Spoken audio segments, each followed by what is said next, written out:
I consider you to have like one of the most innovative flows in rap history, realistically, in terms of just like finding ways to insert additional elements of melody into a relatively standard rap.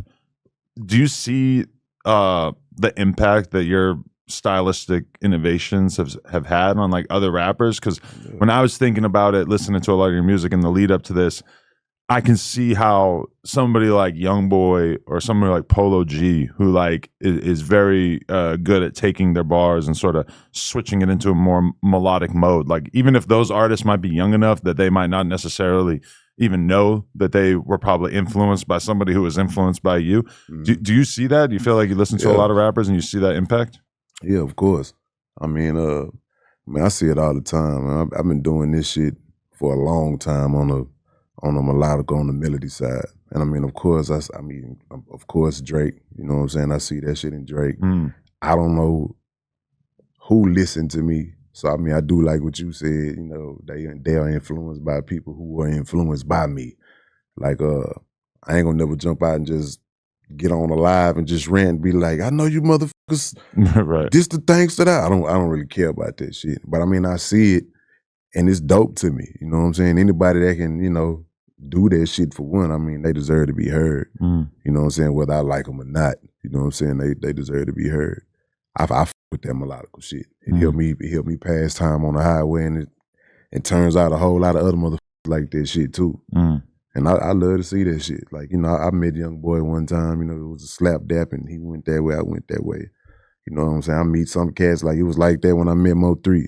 You know what I'm saying? I think it was a show he was opening up for me. And I met him, we took a picture shit. We took a picture out here in Hollywood, I want to say in 2018. For the BET joint in 2018. Mm. So it wasn't never no, hey, what's up? We need to do something. It was just a what's up. Everybody is just a, what's up? Like, and I understand because it was that shit we were saying at first. You don't want to, or like you say, we gonna put it on the powers that be. They don't want you to be with the person that probably is the reason why you are what you are. Mm. So I understand that shit. Cause shit, if it's me and a motherfucker like because of him, I'm doing this, all right, well, cool. We don't want to look at you no more. We want to look at the origin. We want to see where it came from. Mm. Now this might be potentially taking bread out your pocket. So that's why they want it like that. Right. Definitely. Who do you still listen to? If you hop in the car, what are you most likely to throw on? Man, this gonna be the most boringest answer in the world. I have not listened to nobody except the Mo City Don. Really? Since I did No Jumper. What? 8 years? I mean, like what's the point? You know what I'm saying? And I mean, I'm not knocking nobody else. It's just, I've been independent this whole time. Mm. And that's really when my rap career, that's when my rap career started. Mm. We know that motherfucker started in 1998.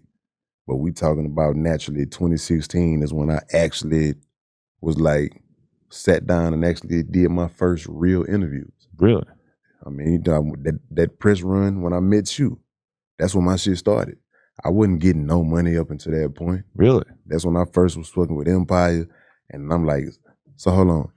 You mean a check come every month? I've been used to, all right, bam, give me an album.